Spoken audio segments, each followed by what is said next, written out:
कर्नाटक में बीजेपी को सरकार बनाने का न्योता देने के राज्यपाल के फैसले के खिलाफ सुप्रीम कोर्ट पहुंची कांग्रेस जेडीएस को झटका लगा है। देर रात 3 घंटे से ज्यादा समय तक चली सुनवाई के बाद कोर्ट ने कहा कि येदियुरप्पा पहले से तय समय पर ही शपथ लेंगे। येदियुरप्पा के शपथ ग्रहण पर तत्काल रोक लगाने की कांग्रेस जेडीएस की मांग को खारिज करते हुए सुप्रीम कोर्ट ने कहा कि हम राज्यपाल के फैसले पर न्यायिक समीक्षा कर सकते हैं, लेकिन उन्हें रोकने के आदेश कैसे जारी करें। सुप्रीम कोर्ट ने कहा कि हमारे पास वो चिट्ठी तक नहीं है जो बीजेपी ने राज्यपाल को लिखी है। हम जानना चाहते हैं कि बीजेपी ने किस तरीके से, किस आधार पर बहुमत साबित करने की बात कही है। बिना इसके हम शपथ ग्रहण को नहीं रोक सकते। हम पहले वो चिट्ठी देखना चाहते हैं। कोर्ट के इस फैसले पर कांग्रेस जेडीएस की ओर से पेश हुए वरिष्ठ वकील अभिषेक मनु सिंघवी ने ऐतराज जताते हुए कहा, शपथ ग्रहण को 2 दिनों के लिए क्यों नहीं टाला जा सकता। शपथ हो गई तो फिर क्या अर्थमेटिक बचेगा। कम से कम आज शाम 4:30 बजे तक शपथ को टाला जाए और येदियुरप्पा की चिट्ठी फैक्स के जरिए मंगाई जाए। इससे सारी तस्वीर साफ हो जाएगी।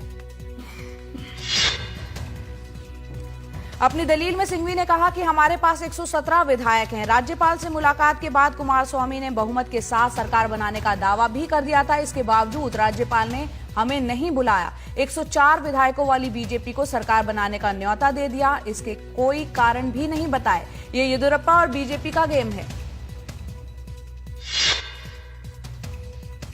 सिंघवी ने राज्यपाल वजुभाई वाला के फैसले को अलोकतांत्रिक बताते हुए बीजेपी को बहुमत साबित करने के लिए 15 दिनों का वक्त देने पर भी सवाल खड़े किए। कहा कि गोवा, झारखंड और यूपी में जगदंबिका पाल मामले में बहुमत साबित करने की मोहलत घटाकर 48 घंटे कर दी गई थी। फिर यहां 15 दिन क्यों?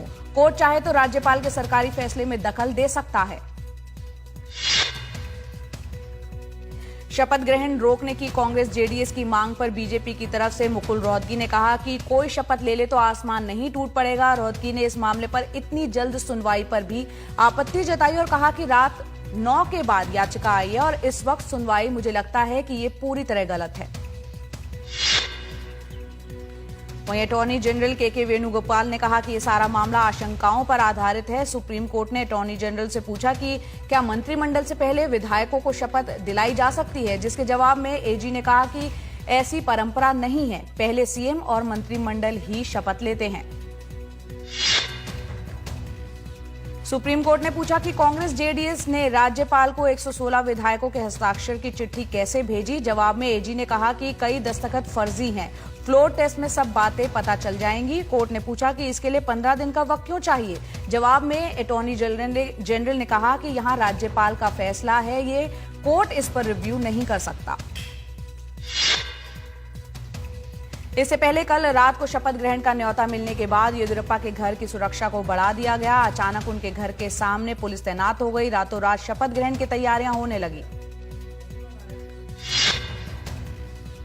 और इधर येदियुरप्पा के शपथ ग्रहण से पहले राजभवन के बाहर उनके समर्थकों का जुटना शुरू हो गया है। पारंपरिक वेशभूषा में ढोल नगाड़ों के साथ पहुंचे कई कलाकारों ने वहां नृत्य कर अपनी खुशी जताई।